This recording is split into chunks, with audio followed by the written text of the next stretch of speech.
Do you want to learn how to get started with SEO today?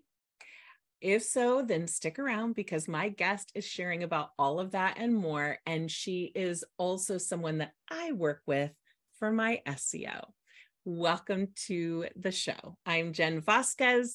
Using my proven Pinterest marketing method, I help hyper busy female service providers create one marketing workflow to book more clients and increase their income and impact in about an hour a week. And I also host expert interviews on marketing in general. If marketing is something that you want to learn more about for your business, subscribe to the podcast or to the YouTube channel. I would definitely welcome that. Today, I'm so excited to be chatting with Cinthia Pacheco of Digital Bloom IQ. I was fortunate enough to be on her podcast. I have worked with her so that she can help my SEO. She's incredible, and she is literally my go-to SEO person. I've been waiting to get her on this channel, so let me introduce her to you guys. Cinthia Pacheco is the owner and the founder of Digital Bloom IQ, a digital marketing agency specializing in helping female business owners and brands grow their business and change the world. She and her team are incredibly passionate about assisting female founders and in making an impact and partnering with their clients to reach more people who are already searching for them online. After 5 years of corporate working with companies like Avon, Sears, and Hyundai, she transitioned into the small business world, focusing on creating a digital marketing agency that specializes in SEO and Google Analytics services.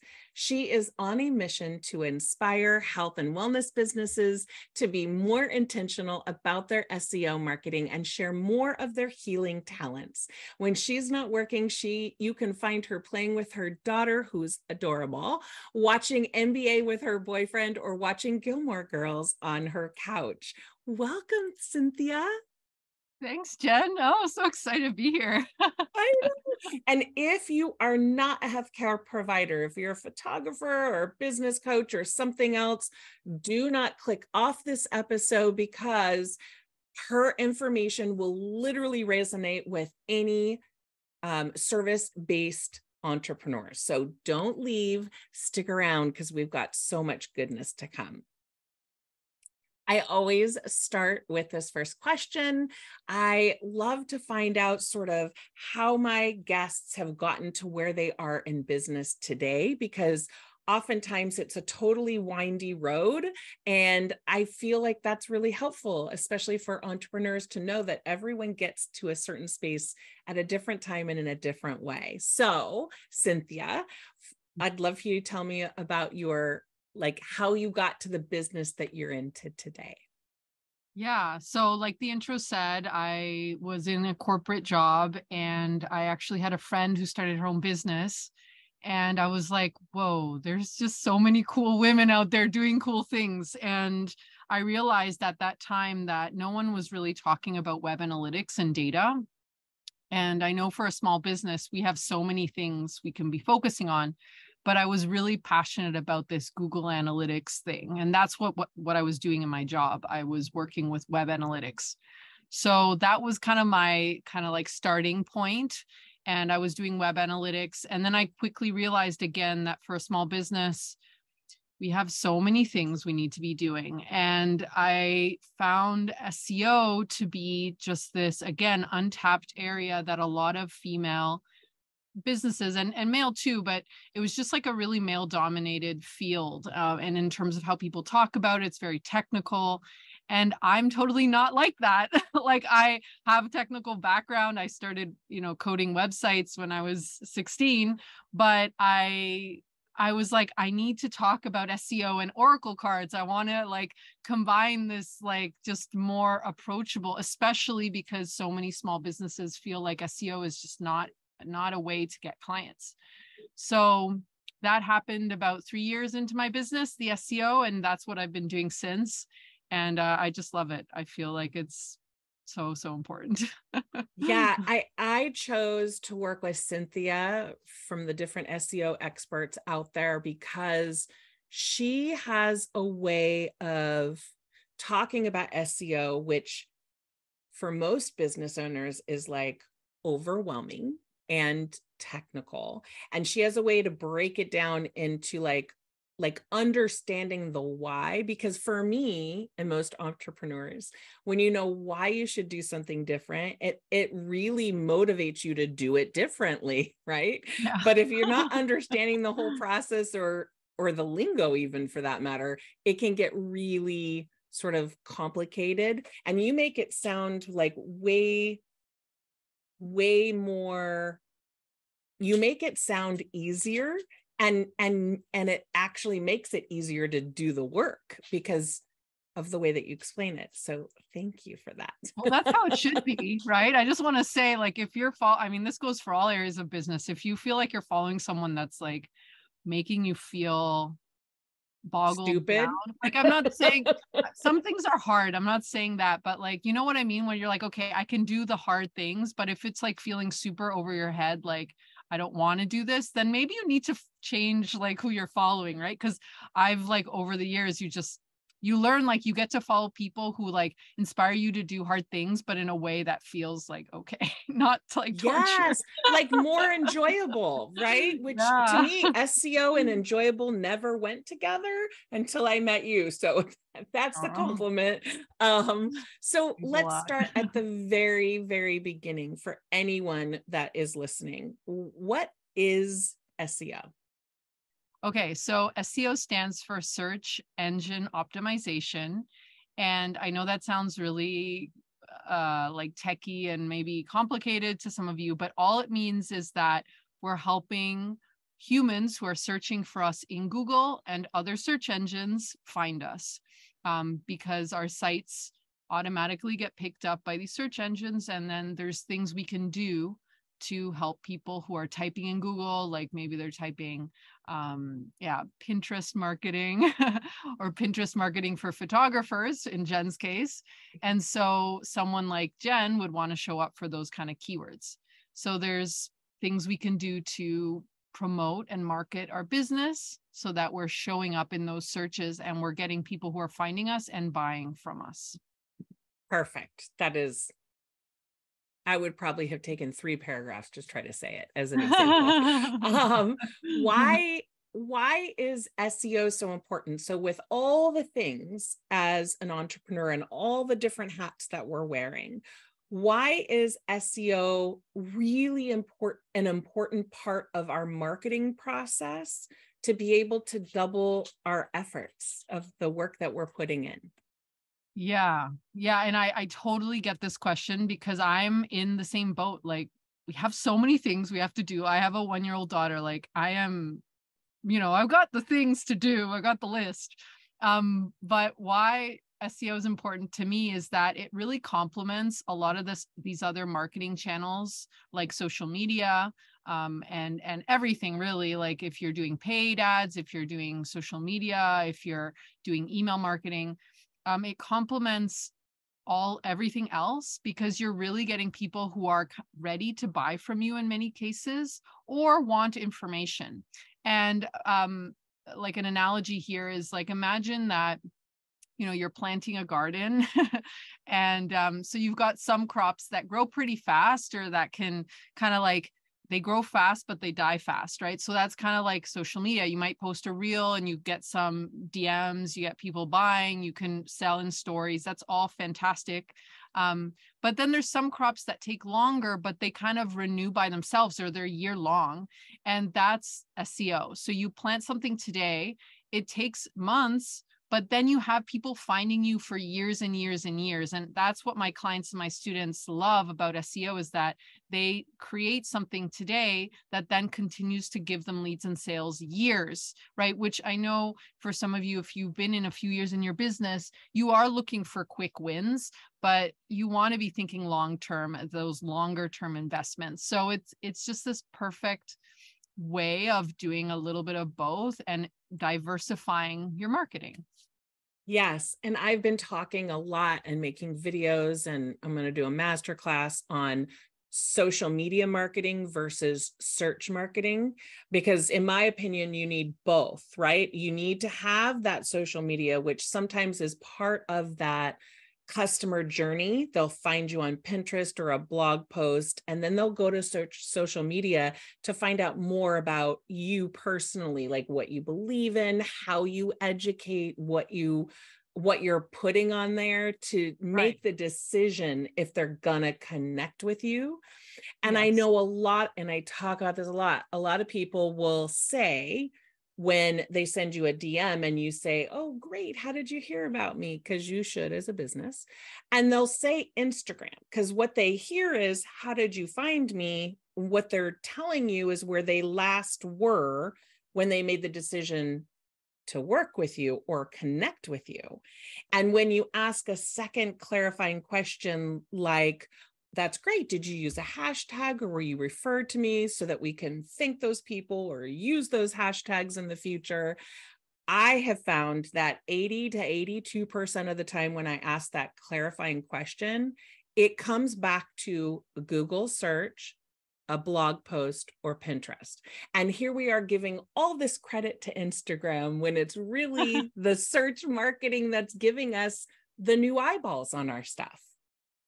Yeah, there's so many factors, and I know a lot of people talk about the first touch, the last touch, but I feel like, again, that because there's some people who don't use Instagram. I know for those of us who are in Instagram, it's hard to think about that because we're so addicted to it.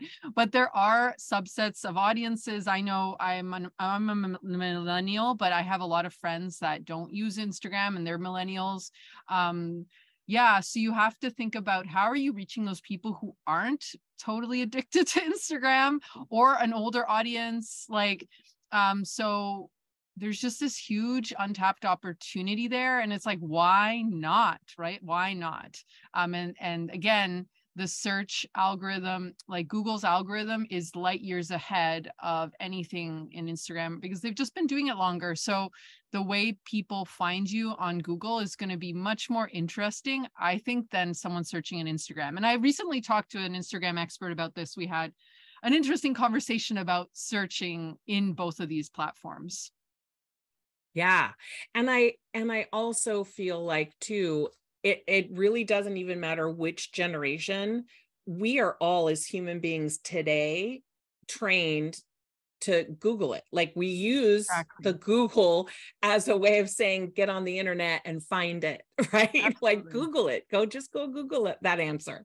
So it'd be nice for us to show up in Google as our businesses, right? So on that topic, how can we find the keywords that people are searching for to find our business?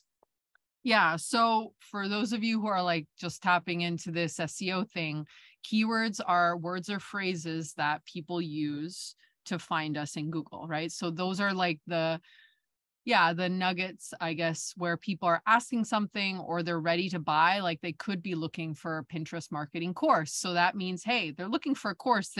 It's called a transactional keyword. So they're ready to buy, versus I'm using Jen's business, but maybe we could think about a photography business, like best photography spots in California. I know that California is really or big. San Jose. Yeah, exactly. City-based. Yeah. So that's an informational search. And so that could be someone who's either thinking about hiring a photographer, or maybe they're thinking about doing it themselves, but they are still a really good potential client for you because they're kind of on the fence about that. So these are the phrases that we want to be including in our sites in order to show up and to tap and connect with these people. So how to get started with keywords. The first step is to not think about SEO, which is weird, but to really step back and think about who's our audience. Like, I recommend doing a little bit of market research. If you've already done that, then you can think about it specifically for SEO, like who are the people using SEO, and like, why are they using it? What's going on in their life? So again, if you're a wedding photographer, you're thinking about the bride, she's stressing, it's in the middle of the night, she hasn't booked her spot, her location, where she's going to shoot her beautiful wedding dress and all that. So you want to get into that because that's going to help you tap into some really interesting words and key phrases that maybe you wouldn't think about if you just went directly to the keywords. So doing a little bit of that and asking people as well. So you know your audience, so tapping into your own wisdom, but also asking, and maybe a survey, maybe just talking with a client, being like, hey, have you searched anything in Google lately? Like, what do you search in Google? Just ask them, right? And you might be surprised what they say. So that's the first step. Once you've got those initial keywords, you can then do a little bit more kind of like data and quantitative research around how many people are searching those things. Because the idea with SEO is you want to be using words and phrases that a lot of people are using, or most, you've got some sort of subset. Like if no one's using that, then you could still write about it, but it's not going to be really SEO friendly. So you can use, there's keyword tools. My favorite one that's paid and it's really easy to use is called Keywords Everywhere, and it lives right in the browser. And you can just search and it'll tell you like 100 people are searching this or 1,000 people are searching this. So that's a great place to get started, but make sure you do step one, because a lot of people just jump to the other thing, and they end up targeting these really, really popular keywords that are harder to rank in. And then they get frustrated and then they give up and they're like, I don't want to do SEO anymore. Yes, it feels like failure when you're doing what you think is the right thing. I agree with that. Yeah. All right. So now an impossible question to answer. So we'll see how you answer. I love those. Throw it away. And I hear this question all the time, right? Because everyone is always wanting to know, okay, if I put the work in, when is it going to pay off? So how long, or approximately, in your opinion, does it take to rank on Google? And then secondarily, what are the most important sort of ranking factors, like the ways to rank? Yeah. So how long? I mean, this is my like annoying answer. It depends, because again, if you're targeting a keyword that's really very competitive, then it might take longer. However, if you have keywords, you can actually start seeing results like movement using a tool like the Search Console, which I'll explain in a minute, in weeks. We're actually, we have done for you clients. And so we do all of this for them. We do the whole process. We look for the keywords, we set them up. Depending on the content they have to create, we help them with that. And we just implemented some blog posts last month. And so we're checking in this month and we're seeing movement, which means we're seeing that their website is showing up for those keywords, but they're way, way down in the bottom of the barrel of the search results. So they're like on page maybe like 50 of Google search results. So I know for that's most still of you, very quick for Google, though. To me, that's incredible, right? So some of you are like, well, that's not interesting. Just imagine you planted a little seed and you're like, hurry up, grow. It's like, well, what if you did see that little bud, like kind of starting to blossom under the earth? Yeah, it can go fast if you've got all the right elements in place. So I want to say like the shortest time where you'll actually maybe get to page 1 and maybe have like a sale or something could be 6 months. But the year mark is really where like the juicy stuff starts to happen, as long as you stay consistent. And then again, if you keep going and you're targeting the right keywords and you have the right methodology and strategy, 2 years in, it's almost like everything changes because you're focused more on the maintenance of it. And it's like, your keywords and the ones that are bringing you the results, and you're just looking at those. So it's the thing is, it's very different than how we think about other marketing, where it's like always pumping out new content. It's kind of like there's that upfront push, and then there's this momentum. I guess that kind of happens on social media too. Like once you have maybe a certain amount of followers, maybe the algorithm treats you differently or something, but there is a little bit of a bigger push initially, and then it's more maintenance, and that changes. Yeah, I feel like the time that you invest in updating your website with this SEO keywords or string of keywords from your research, and then doing that consistently in blogs on a weekly basis feels like you were saying, a lot of work up front. But what I found out like over the years is that it is incredible to have these blog posts that are consistently ranking every single week and driving traffic to my website. And I have not put any time more into those. I am still being consistent, I will say, on blog posts and things, but it's like you put in the time once and you still get people from that over and over and over again for years in some cases. Where social media, you put a post on there and, most of the traffic is gone after 48 hours. So it feels like a bigger bang for your time buck, in my opinion. Yeah. Yeah. And I think there's just trends. Like, I think right now there's just this huge trend with Instagram, again, because we're on there, but I feel like things are going to kind of swing back, And so again, as if we're thinking long-term in our business, we want to be investing in different types of marketing. And if you're super busy, I'm not saying, write 3,000 words every week or something, because that could be a lot. But how could you start, like, in a month, like maybe blogging one thing around a keyword, or just starting to do a little bit at a time, because those little drops are going to serve you big time in the long run. We want to think about like retirement investment, right? It's not $10,000 a month or maybe 100,000. It's like, $200, $300, which seems so tiny, but it really does add up in the long run. Yeah. And then for the second part of that question, what are the most important sort of ranking factors? What have you found in terms of the work putting in? The thing is, this changes, right? But I would say right now, we're looking at mid 2023.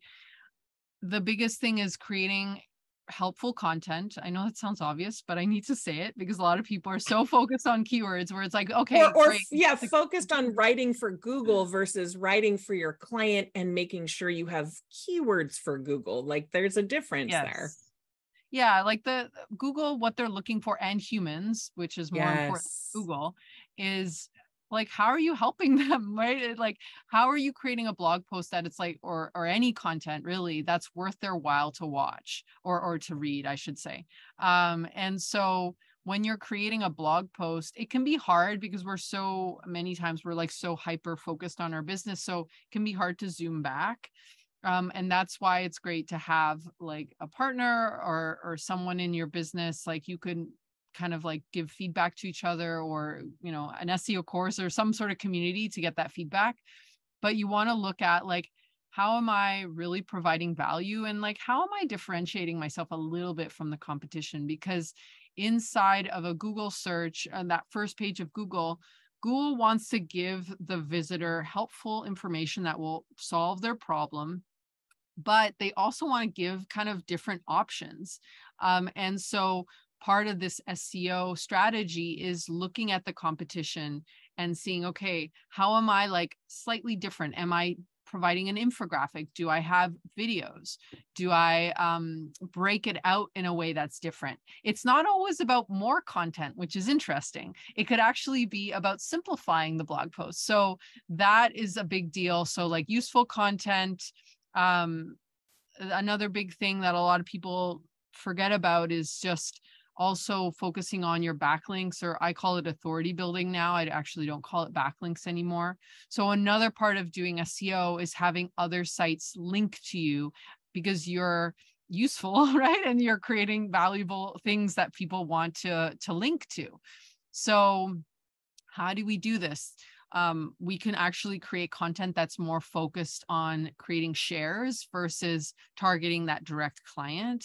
And so that's something you can think about when you're doing keyword research, is like, what would someone who's not a direct competitor. So for example, me and Jen, we're not direct competitors, but we both have content that we could potentially share to our audiences. So I could think about, okay, what content would I really want Jen to share that would be so great for Jen to like have, because her audience needs that.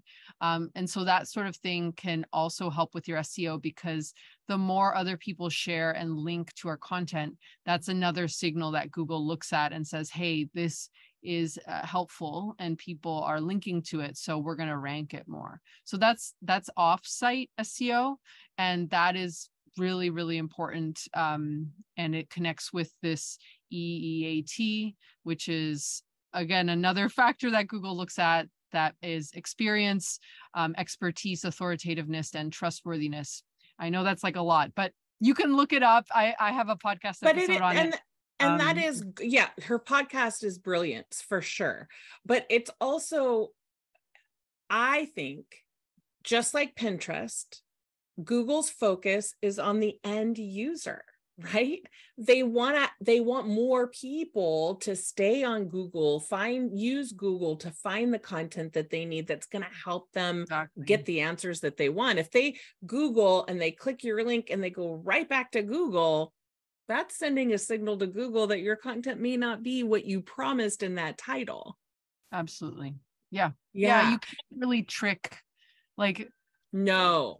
I wouldn't try to like hack it too much, because they can tell right away, and like you get sent to like this kind of spam label, and it's hard to come out of that. So focus on value, focus on just really helping people. I know it sounds kind of obvious, and people listening to this, that's what they really want to do, but it's also kind of a comfort, because it's like, oh, well, I'm kind of already doing that. Okay, how can I like put that on my website and make that content strategy that's consistently over time? And it's not just something I remember to do in the middle of the night, right? Exactly.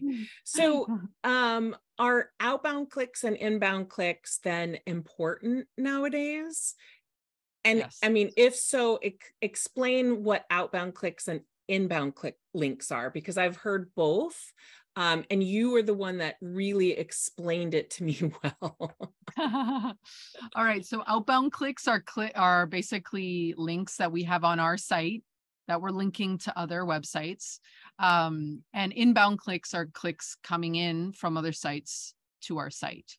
And so both of these are great. Like, I think before the strategy was like, oh, don't link too much out because you don't want people leaving. And no. Like, people are going to leave eventually. And if anything, the more useful content you have to other sites, like that makes you look good too. So to me, it's really like, again, like what's helpful. So if I interviewed Jen, I have a podcast page on it. I link to her site. I link to her offers, because people hear that and they probably want to find out. If I didn't have that because I wanted to like leave people on my site, they would just search her anyway, right? So we want to think about our site as like this helpful, like our online home, right? So you don't want to make it really unhelpful. If you're like locking all the doors, people are going to freak out.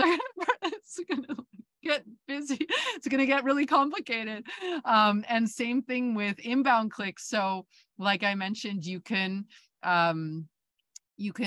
create helpful content. You can also pitch people, right? So you can try and get on podcasts. You can, build call to actions or something within that blog post. Yeah. So there's ways that you can ask others to link to you in a non-spammy way.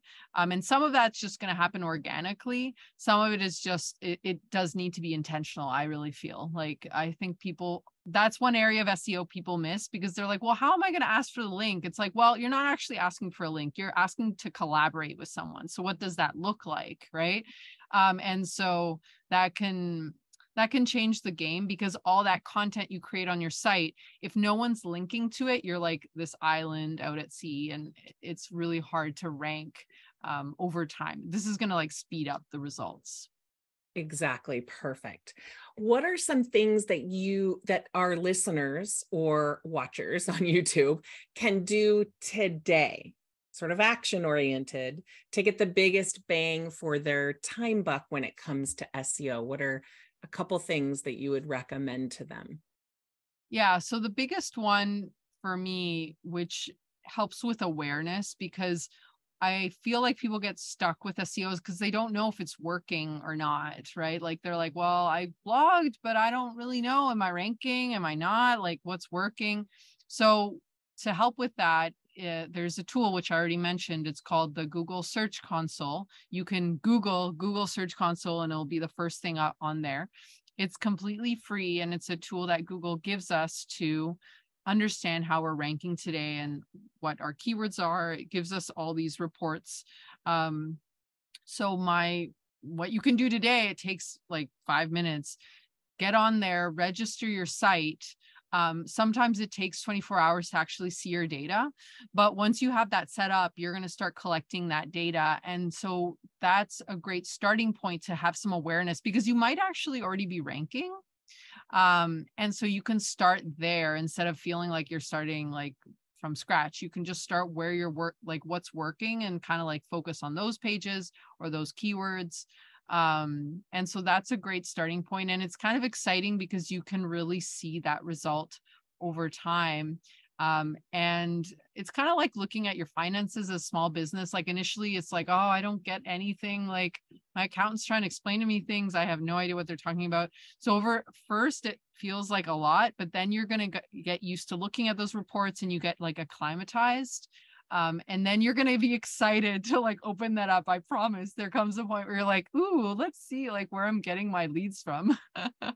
Yeah. And it also will basically tell you sort of where to put more time. Like we as entrepreneurs are always, okay, what video do I make next? Or what blog post do I write next? Yes. And you can see from the search console what's ranking. Like I just looked at it yesterday, and the ranking for using Pinterest with your affiliate links is a big one that people constantly look at. And like, it's so Right. boring. Like I hate talking about it, but guess what? I'm doing another video on it and another podcast on it, because that's what people are looking for. And I can do something that updates the one I did before. I can like update it and make it current without having to even change the link. And it just makes it even more powerful and reach more people that way. Yeah, that's the more advanced strategy, right? So once you, like I said before, once you get the ball rolling, you'll be able to look at, oh, okay, like I'm at the beginning of page 2 for this. Okay, what can we do to push it to page 1? So it's like a little bit more advanced because you've got that traction. So that's the beauty of SEO. It's not the same as social media. It's so different. It's like we go back and we look at the stuff we posted and we improve it. And so many people are like, what? We're going back and adding things or changing what? Like, and it's kind of like, oh, that's it. Like, oh, now I'm on page 1. Oh, wow. That was kind Wow. of Yeah. You did the work up front already. It's now marinated on Google and has started driving traffic. And now we're going to make it even better and more effective and hopefully drive more traffic. Yes, exactly. What mistakes do you see that service providers tend to make when it comes to SEO? Yeah. So just focusing on keywords that have a lot of searches and are very competitive. That's a big one. And that's just because maybe they don't understand, they don't have a keyword methodology, right? The reason that doesn't work is that it's not wrong to target highly competitive keywords. If anything, it's a good strategy. The issue is if you're only targeting that, because it's kind of like, my analogy for this is like boxing. You've got the lightweights, like the little guys that are like, they're strong, but they're little, right? And then you have the heavyweights that are like some pretty big guys. So you would never put a lightweight with a heavyweight. Like they're both incredible athletes, and like within their category, they make sense, right? But if you take them out of that, it's just like, it's not a fair fight. So the same thing. So if you're going after a heavyweight keyword, you want to have a strategy, because you're a lightweight in general if you're a small to medium sized business, right? Yes. But if all your fights are like that, it's really tiring. So you want to have a keyword strategy, which is what I teach in my course, where you have a diverse set of keywords that are targeting different volumes, different search quantities per month, and different competition, so that you're not having to work so hard. And then when you do get on page 1 for like a heavyweight keywords, that's just like the cherry on top, it's like an extra. Totally. All right. What 3 things have helped you to grow your business? This could be tools, advice, really anything. What are the 3 things that you think most helped you to grow your business?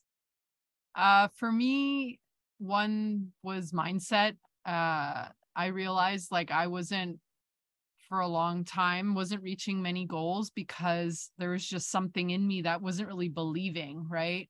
And so you could do all the tactical things, you can follow all the best strategy, but if you're not really on board to some extent, it can be hard because you're kind of just like bring yourself down.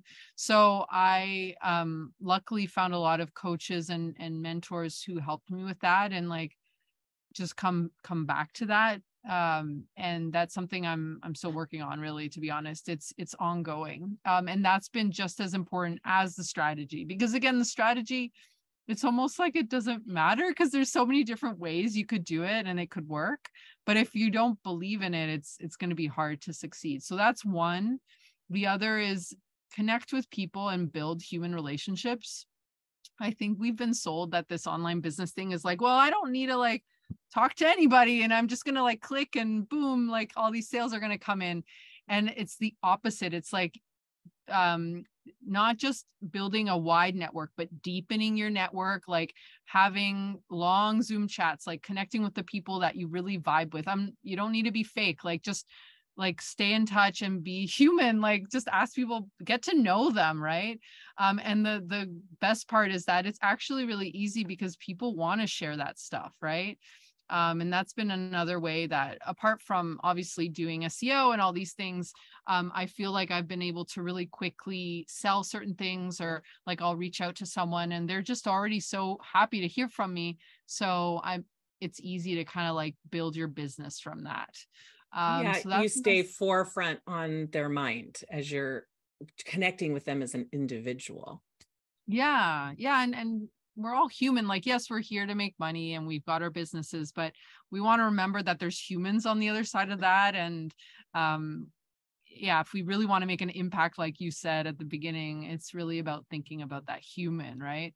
And then my last tip is like, take time off. Like, oh my God, you can avoid so much grief. Like I mean, yeah, definitely burnt out stages. I've gone through that.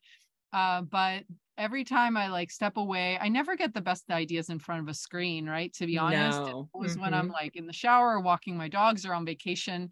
So make sure to like what I do. Well, now with my daughter, it's a little different, but I like usually at the beginning of the year, I just block out time and I just force myself to take it off. And even if I'm not 100% off, I'm like at least away from the computer. And it feels counterintuitive, but it's going to make a big difference. So make sure to schedule that like downtime, try not to work weekends. I know it's hard. I think we just love doing business so much. It's fun. I think you're right, especially if you're getting frustrated in some project you're working on, maybe working on SEO, just like turning that computer off and taking a walk, or going and, for me, playing with my grandbabies once a week, right? It gives me that time off. And truly the best ideas I get is when I'm not focused on my business. Like you said, not in front of the screen. I am just doing something totally different, is when I get these amazing ideas. I have so many like voice recordings on my drive home because I had such a great idea while I'm watching my granddaughter play with some toy. I'm like, oh, that just reminded me this would be a great blog post. Like it's crazy, but I totally agree. And you are rested because you're not 100% always working on your business. Breaks are really important.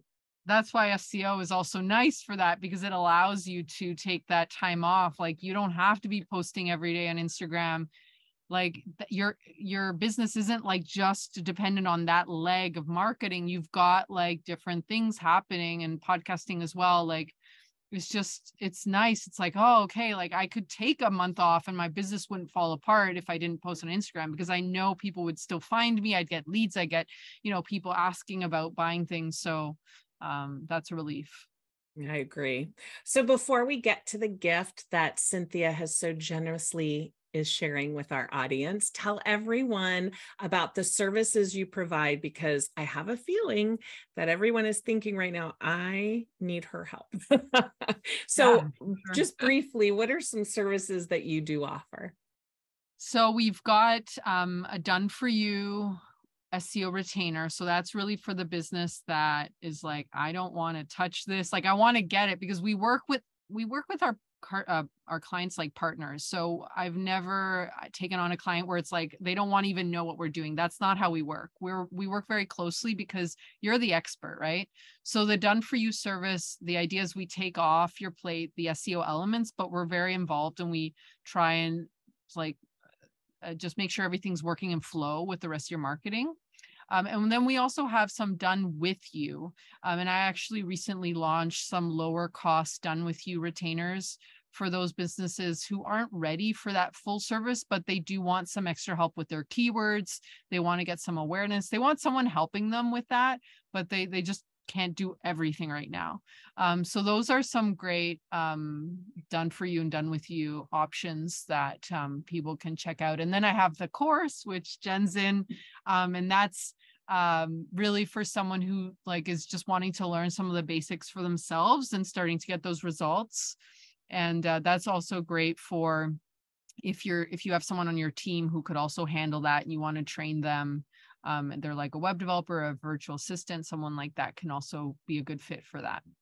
That's the gift that keeps on giving, because you update it. Like, unlike courses that I've taken on other subjects, it's out there and it's done. You have like added like the whole GA4 and all these other things. Like, it is incredible. It is not dull and boring. I find it very helpful. And I can ask questions, and it's like not like you're on your own island. Of course, it's not hands-on like some of your other programs or services, but it's incredible. And of course, I will have a link below that goes to that as well. So tell everyone about the freebie and how it can help our audience. Yeah, so I have a 90-day SEO plan webinar series. So it's a free webinar training. It's 4 parts, and it really teaches you just the basics of SEO. We get into some keyword research tactics. And so the idea is you walk away with a 90-day plan for the next 90 days of like what you want to be doing with your SEO. And it's a great starting point. So I highly recommend it. It's at digitalbloomiq.com/90-day SEO plan, just one word. Yes. And of course, the link will be below. And what's the best way to get in contact with you in case anyone wants to take the conversation further? So you can email me, Cinthia@digitalbloomiq.com. And I am on Instagram quite a bit. So you can also DM me over there. I'm like, yeah, the SEO expert who's addicted to Instagram, but I've made peace with it. No, it's fun, right? And again, it's like a great complement to everything. So we can totally chat over there as well. Thank you so much for your valuable time, because obviously your time is worth money. So we're so appreciative that you agreed to be a guest on the podcast. And if everyone out there found some ideas and tips to implement in your business, we would love for you to leave a review on the podcast, or hit that like button on YouTube, or even subscribe so you are notified when new videos are released. And now go out there and do something good for your business, like snagging Cynthia's gift. But as I mention every single week ad nauseum, take action. We can spend so much time getting educated for our business while we're taking a walk, on listening to the podcast, or whatever it is. But so many entrepreneurs don't take that additional step and actually take action. Write it on a list, put it on your calendar with some blocked time to start working on this information. So thanks again, Cinthia, for joining us. I really appreciate it.